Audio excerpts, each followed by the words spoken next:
Welcome to our channel. Today we how to configure Zoom for remote client meetings, detailed guide step by step clearly. To configure Zoom for remote client meetings, start by downloading and installing the Zoom application on your device. Once installed, open the Zoom application. If you don't have a Zoom account, click on Sign Up Free to create one. If you already have an account, click on Sign In and enter your credentials. Once logged in, navigate to the Settings icon located in the upper right corner. In the Settings menu, explore the various options available, starting with the General tab. Here, you can enable or disable options like minimizing zoom to the system tray during meetings. Next, go to the Video section to configure your camera settings.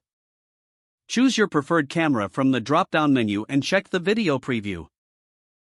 Go to the Audio section to select your preferred microphone and speaker. Conduct a test to ensure both audio inputs and outputs work correctly.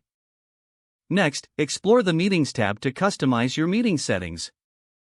Enable waiting room to control participant access before the meeting starts. You may also want to enable Require Meeting Password for added security. In the Recording section, configure where you would like to save your meeting recordings. Set preferences for local or cloud recording based on your needs. Now, return to the main screen and click on Schedule to set up your client meeting. Fill in the meeting details such as topic, date, and time. Select the desired duration and choose whether it's a recurring meeting. Check the boxes for options like Enable Waiting Room and Require Meeting Password if you haven't done so already.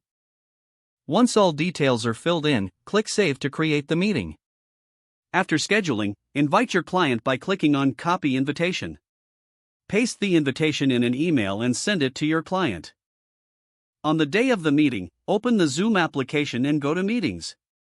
Find your scheduled meeting and click Start to begin. As participants join, manage their access using the waiting room feature if enabled. During the meeting, use the toolbar at the bottom to share your screen, chat, or record the session. Once the meeting is complete, click on End Meeting to conclude the session. Optionally, you can follow up with your client by sending them any relevant materials discussed during the meeting. This process ensures a well-organized and secure client meeting experience in Zoom. Don't forget to like this video and subscribe to our channel for more step-by-step tech guides.